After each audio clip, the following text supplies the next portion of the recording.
Okay, now let's look at strings. So we need string somewhat. I mean, the emphasis will not be on this data structure, but for formatting and reading input output, you need to know about strings. But for real application like Python for web browser programming, very important. Okay, they just work with characters. Now characters are many. I mean, all of you know these characters, and it could be multilingual. No? So like this is for Hindi character 1. Now we have character 1. Now this character 1 is different than integer 1. Okay, or this character 2. It is represented very differently than integer 2. In fact, it is represented as 50 decimal. Okay, so it's a character representation. I said ASCII, so this is in ASCII format. It is represented as 50. Okay, so you convert 50 to binary, and that's how it is represented with a single byte. Now you can get, so you can convert. Well, you can get a what does 50 represent in characters, and so that function is CHR. So character 50 that gives you this character 2. So there are more functions, but I mean we don't need this in our course. This aspect. A is represented in Unicode. So if you say character A, odd A, it may not work. So you need to go to Unicode representation. I think I have one operator for that, but next slide. Now, so set of characters is string. So we work with not one character, but I mean in a book we have lots of characters. Word is set of characters. Sentence is a set of characters. So this X is a string. Okay, and so please remember that you put within double quotes or single quote. They are equivalent. So you can use single quote or double quote. But you don't have double quote one side and single quote other side. So you should have either double quote both sides or single quote both sides. So if I just type X, so I get back, right? So X is a variable which is assigned this data. Okay, so that is this is string. Now I can add. It's called concatenation. So plus is allowed, but plus is not like integer division, addition or real addition. It's a adding two strings.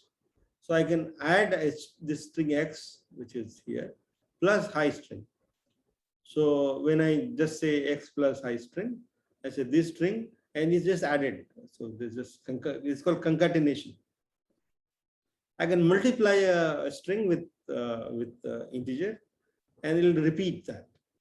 Okay? So S character is multiplied by 5. That gives us S for 5 times. Now there's some special characters. It's useful to know them. This /n. Okay, so ABS blank /n CDE. So what does this /n?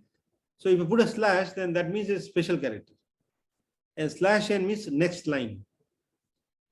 Okay, so this comes from Unix. Huh? So Unix had a very nice way to represent a written character, and this is well just say next line. So next line. So this Y, if you print it, so print I'm going to come in the next slide.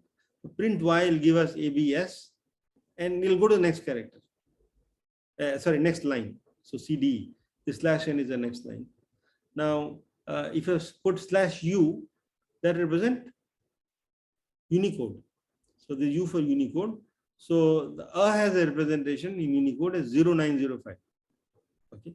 Now this is called encoding. So this is the encoding. So A is encoded as 0905 in computer. Okay, it is a Unicode representation. So, so hex representation of 55. I mean, so in character, that gives us U. So U is represented inside a computer as 55. Okay. Anyway, so this is called encoding, and you can work more of it.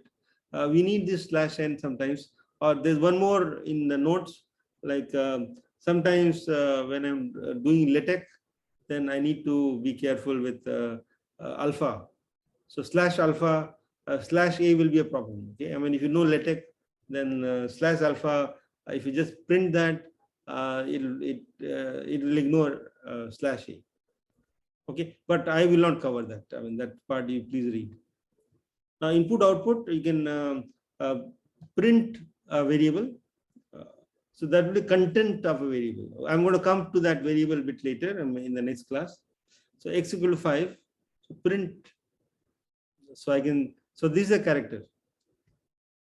Okay, a string, in fact, not a character. A string, string comma x. So this will be reproduced as is. So x equal to. Now then this x will come as a, what is the value of x? So that value is 5. So that's what I'll get. So in your programming, you need to know what is output of a certain function, or what is x contain, what does x contain. So print is often used. Okay? So print is used for debugging, or for, in fact, giving real output. Input is as follows. So I can put this input like this. So if I just do this on my computer, it will come as enter the value of x equal to, and stop here. After equal to, stop. Then I put some number. Okay. I put number 10. Then what will be the value of x?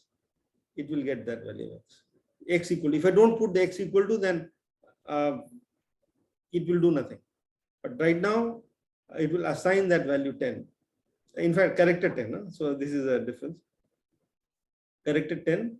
So this will be string 10, actually, not correct. String 10 will be assigned. If I just say x, no, sorry, is it? So this is this is slightly confused. This should be a string 10. Let's see. So I'm going to test that out in a few minutes. So I'll stop here. Let's test it out. What happens? So IPython.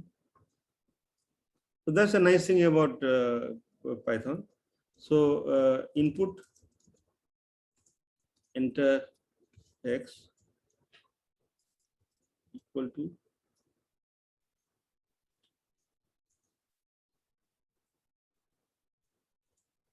so let's see what it was. Okay, so if I just input,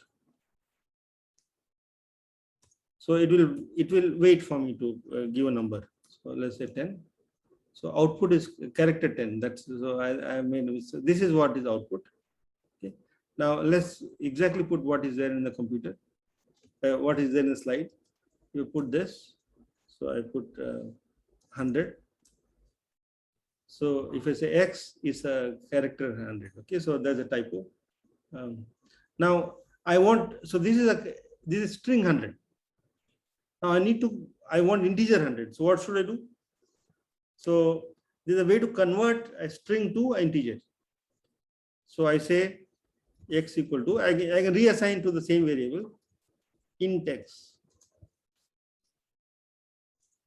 So now x is 100.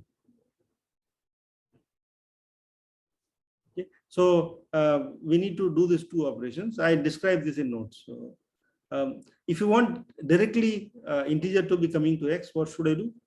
So I can take this, copy it, put it here.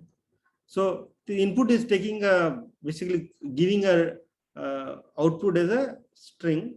I can convert it integer right away, like this. Now this will be x will be integer after this operation. So I take the input that is stored as a character, but I convert the string, that convert the string to an integer. So if I just say 500, so if I say x is 500.